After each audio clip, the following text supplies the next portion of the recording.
పెద్దపల్లి జిల్లా రామగుండం పారిశ్రామిక ప్రాంతంలో అభివృద్ధి పేరిట ఇటీవల కూల్చివేసిన షాపులను తిరిగి నిర్మించాలని అఖిలపక్ష ఆధ్వర్యంలో పెద్ద ఎత్తున నిరసన చేపట్టారు. ఈ సందర్భంగా పార్టీలకు అతీతంగా గోదావరి కని పట్టణంలో ప్లకార్డులతో నిరసన ప్రదర్శన చేపట్టారు.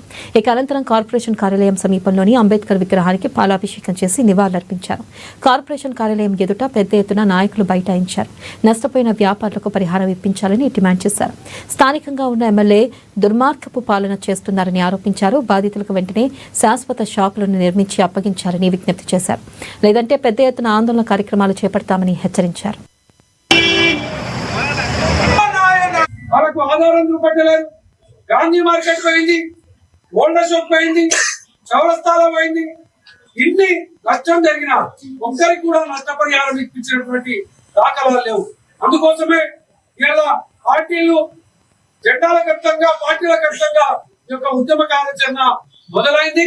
ఏదైతే బస్ స్టాండ్ లో ఎవరికైతే స్థలంలో కట్టుకునేటువంటి విధంగా సీనియర్ రెడ్డి అవకాశం కల్పించిందో, అదే విధంగా ఆర్ఎస్ టాకీస్ కూడా ఎట్లయితే కల్పించిందో, అదే విధంగా ఈ యొక్క శివాజీ నగర్ లో గాని, ఓల్డా షాప్ టాకీస్ దగ్గర గాని, హనుమాన్ నగర్ లో గాని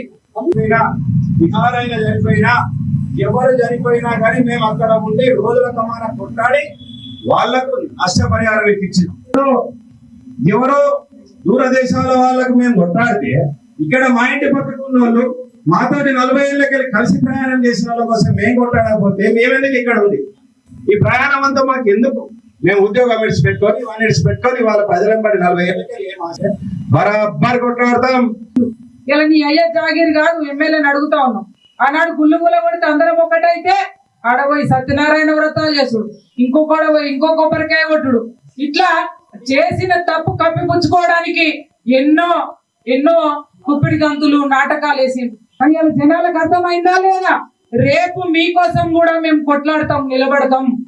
మాకు పోయేదేం లేదు, మా కోసం బాధపడటోళ్ళు ఎవరు లేరు.